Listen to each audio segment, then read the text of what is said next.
All right. So I got you for the bonus question round, James. I'm going to fire away. What's your go-to order at your favourite hometown restaurant up on Mount Tamborine? Ooh. Got any good places to eat? Yeah, look, I eat regularly at the cafe, which is right alongside our office. And to be honest, it's pretty boring. It's a salad sandwich. Salad sandwich? Salad sandwich, man. I love sandwiches, you know. Yeah. Are you? Does that mean you're a vegetarian? No, I'm not at all. No. And look, if I was going out for dinner, it would just be steak and chips. Like you can't, or mashed potato and steak and gravy, you know, like. There you go. Salad sandwich for lunch, steak and chips for dinner. What do you wish you'd known when you started out? Oh, man. That's a long list. You know, one thing I wish I had have known when I started out. Man.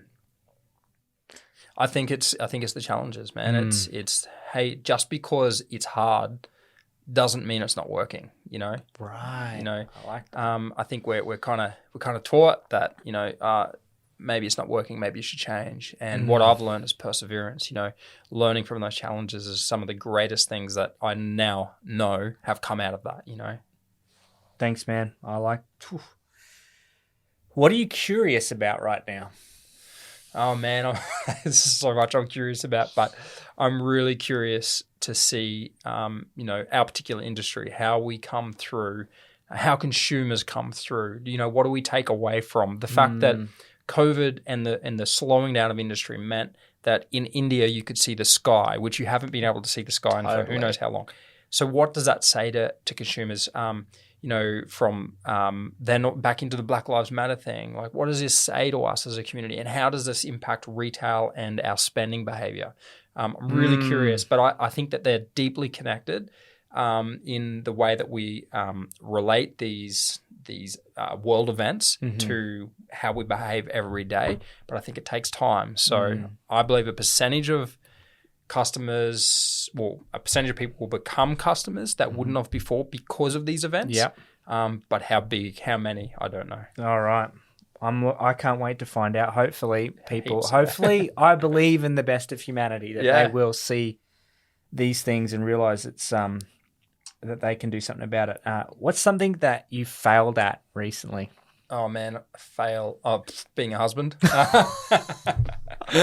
You are the most honest, upfront person, mate. Bigger dad. Yesterday I was washing my car and had the gurney, and it's cold. It was up in Terry Mountain. It was quite cold, and so my wife's chilly, inside. hence She's the beanie. Yeah, exactly. She's really pregnant, and I've got our two girls. I'm meant to be caring for them, and they both get a little bit of asthma.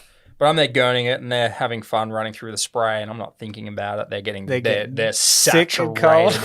And my 3-year-old runs to the top of the stairs and goes, she couldn't breathe. She couldn't get air in. And I freaked out. And I'm like, my gosh, how stupid am I? I know this is a problem, and I'm just wetting them. It's freezing cold. I'm like, oh, they'll be right. They're cold. They'll get crazy, man. So I nearly killed my kid. That's one.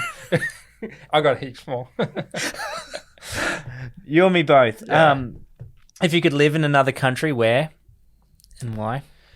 I think I would live in the US, you know, like, it's a pretty cool country. It's so diverse, and I love the country. There's a lot of people that would not want to live in the US right now. Not right now. Yeah. No, right now. I love guess. that. Yeah. But no, don't change your answer. I think that's a it's great answer because I'm American. I actually have a US passport. Pretty married cool. an American. Yeah. So I'm proud of the great things America has. Yeah, it's done lots of good done. things. Yeah, as well. I mean, there's lots of cool countries. I mean, man, you could go on, but I mean, right now I go to big population. Yeah.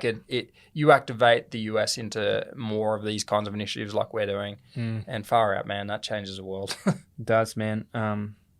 I agree with you. Is there anything I should have asked but I didn't? No, man, I think you went pretty deep, to be honest. Cool, good. I didn't ask you about your thumbs. Oh, my thumbs, yeah. I got a tip, actually. Well, I'll tell you the story with these things. You know, it's quite a sad story. So if you're laughing about it, I don't know if you can see that there on the thing. But go to YouTube if you're listening on Apple Podcasts or Spotify. Yeah, look up club thumbs. But my thumbs are actually a dead woman's big toes. So, I mean, if you smell that, You smell the toe jam, right? Mm. Yeah. So, I mean, if you're born without thumbs, the best thing is to sew a set of toes on there and you're good. Are you kidding me? Well, does that look like a woman's big toe? I guess it does, man. No, it's not. I was actually just born with thumbs that look like toes, but yeah. Wow, man. I was told to ask you about that. That's so good. So I was set up. You were set up. I'm not. As long as you're not offended and I'm going to get sued for asking you. You can ask about my thumbs. Actually, I see these things as an asset. Mm. There's been times in my life where somebody's noticed it and gone, what is that? It's an incredible icebreaker. Yeah, we all I've not noticed it. I didn't notice it until someone told me, and I'm not going to tell who. I've been sworn to secrecy. I know who it is. That's it's good. Okay, who has inspired you along the way, or someone that you look up to and admire? There's a lot of people. My dad, my mum, but if I go back to one, I just look at the overall journey of, what he achieved was William Wilberforce. Mm-hmm. Early mid 1800s, I think, and just going through someone who became passionate about